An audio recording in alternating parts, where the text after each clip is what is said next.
Welcome back to the 2-Minute Warning. Today I'm taking a look at the Cleveland Browns and going over whether or not they should trade for former All-Pro cornerback Stephon Gilmore. But before we get into that topic, just a quick question for those of you viewing, especially for the Browns fans out there. I want to hear from the Dog Pound.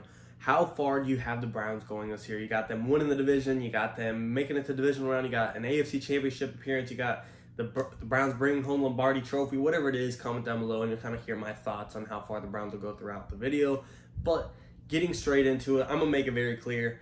The Browns had pretty much as good of an offseason as you can have, but it doesn't mean you can't be getting any better. Like I said, they had great free agent pickups. They had an amazing draft. They stole a couple players that I was pretty big fans of in this draft. So at this point, if you're a Browns fan, if you're just speculating the Browns taking on a trade that would involve them getting Stephon Gilmore, you're just being a little greedy at this point. The biggest weakness the Browns had last year was their secondary. Yep, they've addressed it to the nth degree this year. They got a great slot corner in Troy Hill. They added a great captain and safety in John Johnson. Grant Delpit and Greedy Williams are coming back. You already have a #1 guy in Denzel Ward. You drafted Greg Newsom.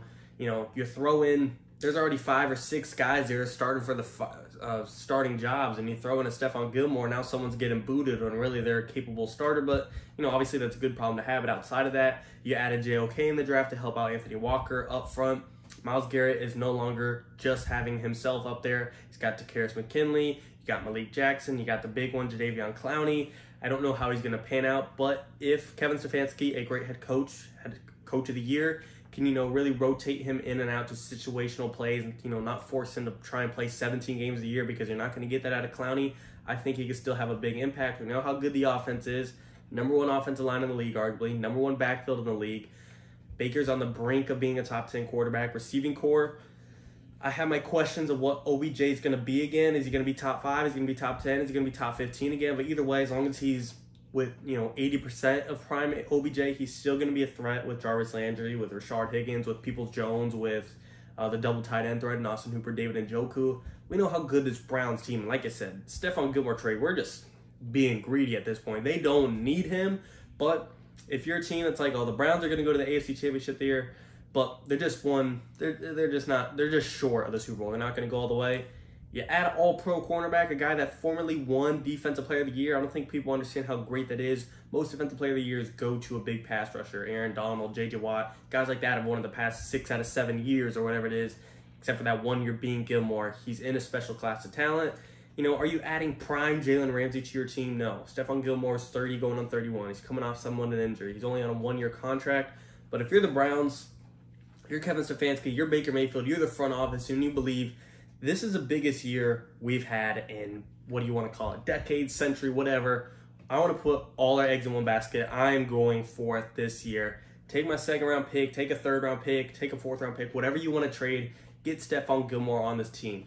And just because I said he's not prime Jalen Ramsey doesn't mean Stephon Gilmore can't be a top 5 talent. Right? He's still around the class of Jalen Ramsey, Jair Alexander, Xavier Howard, Tre'Davious White, Marlon Humphrey, Marshawn Lattimore. He's still up with those top tier guys. I'm just saying he's not the #1 guy anymore. He's still on par with anyone in the league, but don't expect him to be the Jalen Ramsey, Jair Alexander in their primes, in my opinion, just because he's coming off that injury and going on 31. I think he'll lose a small step. But when you're in a defense where you don't necessarily have to be that good, you already got Denzel Ward with you to feed off each other. You got Greg Newsom, you got John Johnson, you got Greedy Williams, you got Grant Delpit, you got Troy Hill. This is a great defense that can really work with each other and feed off each other. And, you know, earlier I was like, oh, that kind of sucks. Some guy might be missing out on a starting spot, when actually they're plenty good to start anywhere else, just not on this stacked Browns secondary. That's a good problem to have, because now if you have this many players, you could switch in and out guys that need a break, need a rest. So you're always getting the guy in that's 100%. He's got energy. He's not exhausted. If the defense is just up against in a tough game and it's a defensive game and somehow the defense is just on the field every single minute, you got players that can rotate in and out, and you're not losing talent by any means.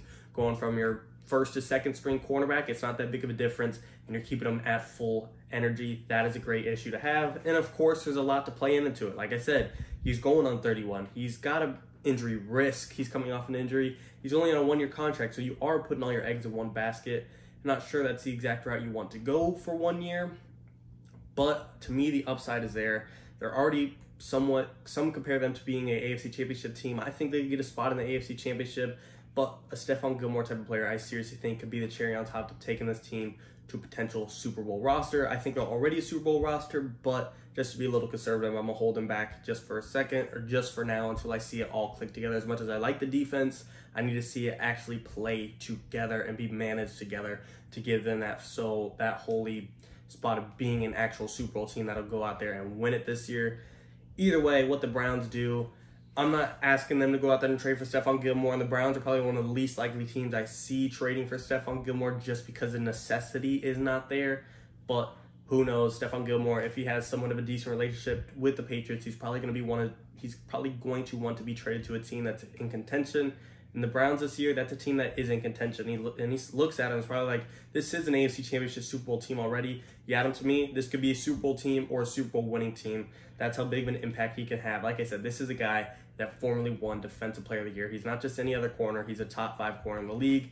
Again, I don't think it's happening, but if I'm the Browns at the bare minimum, I'm making a phone call to the Patriots. Look, what is he going to cost? Is it going to cost a first-round pick? If so, forget that idea. He's only on a 1-year contract. He's going into his 30s. Forget that. But if they're asking for day 2, day 3 picks, hey, we're looking for a 3rd and 4th. We're looking for a 3rd and 5th in 2023. Something reasonable, some day 3, day 2 picks. Then I start crunching the numbers and be like, all right, we might be able to swing this. We're betting big. We're taking some risk, but the upside, if you take home the ring, even if Stephon Gilmore didn't play a snap, he got hurt again, you don't look back. You don't even care about the trade. To me, I'm going big or going home when the Browns have this type of potential on the line this year. I like how far the Browns can go. Again, I'm not giving them the Super Bowl favorite just yet because of their defense being brand new. I need to actually see how the chemistry will be together, but I'm not saying they can't win it. I'm just not giving them the favorite spot just yet.